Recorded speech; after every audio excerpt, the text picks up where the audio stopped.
നമുക്കൊരുമിച്ചൊരു യാത്ര പോയാലോ? ഇപ്പോൾ സമയം രാവിലെ 6:30 ആയിട്ടേ ഉള്ളൂ. ഇവിടെ നല്ല ചൂടാണ് കേട്ടോ.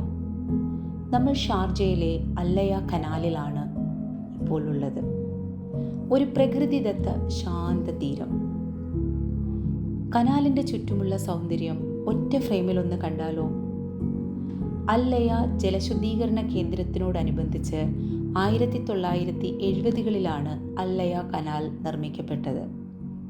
നഗരവാസികൾക്ക് ശുദ്ധജലം എത്തിക്കാൻ പ്രധാന പങ്കുവഹിക്കുന്ന ഈ കനാൽ പരിസ്ഥിതി ആവാസ വ്യവസ്ഥയ്ക്ക് ഉത്തമോദാഹരണമാണ്. 2025 February 27 Sharjah ruler His Highness Sheikh doctor Sultan bin Muhammad Al Qasimi canal ഉദ്ഘാടനം ചെയ്തു. 600 മീറ്റർ നീളമുള്ള ഈ കനാൽ ഖാലിദ് ലഗൂണിനെയും അറേബ്യൻ ഗൾഫിനെയും ബന്ധിപ്പിക്കുന്നു.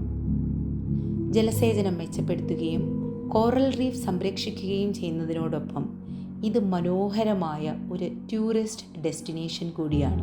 നയനമനോഹരമായ കാഴ്ചകളിലേക്ക് ഒന്ന് വേഗം പോയി വരാം. അതിവിശാലമായ ഈ പാതയിലൂടെ നമുക്ക് മുന്നോട്ട് നടക്കാം. കനാലിൻ്റെ വശങ്ങളിൽ കാണുന്ന പച്ചപ്പ് കണ്ണുകൾക്ക് കുളിർമയാണ്. ഇരുവശങ്ങളിലായി തടയണകൾ കെട്ടി സംരക്ഷിച്ചിട്ടുണ്ട്.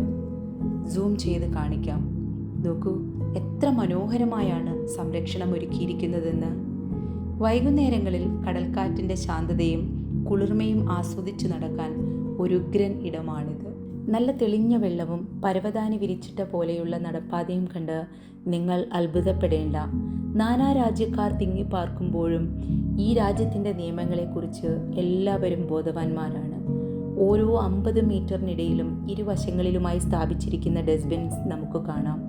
നടന്ന് ക്ഷീണിച്ചു കഴിഞ്ഞാൽ വിശ്രമിക്കാനായി ധാരാളം ഇരിപ്പിടങ്ങളും ലഭ്യമാണ്. കൂറ്റൻ പില്ലറുകൾക്ക് മുകളിലൂടെയുള്ള റോഡിലൂടെ വാഹനങ്ങൾ ചീറിപ്പായുന്നുണ്ട്. എത്ര മനോഹരമായ കാഴ്ചകളാണ് ഇവിടെ നമുക്കായി ഒരുക്കിയിരിക്കുന്നത്.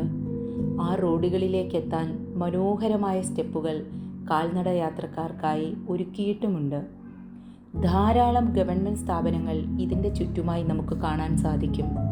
അംബരചുംബികളായ കെട്ടിടങ്ങളും വികസിത റോഡുകളും ഷാർജയുടെ പ്രൗഢി വാനോളം വിളിച്ചു പറയുന്നുണ്ട്. ഒരുമിച്ചുള്ള യാത്ര എനിക്കിഷ്ടമായി.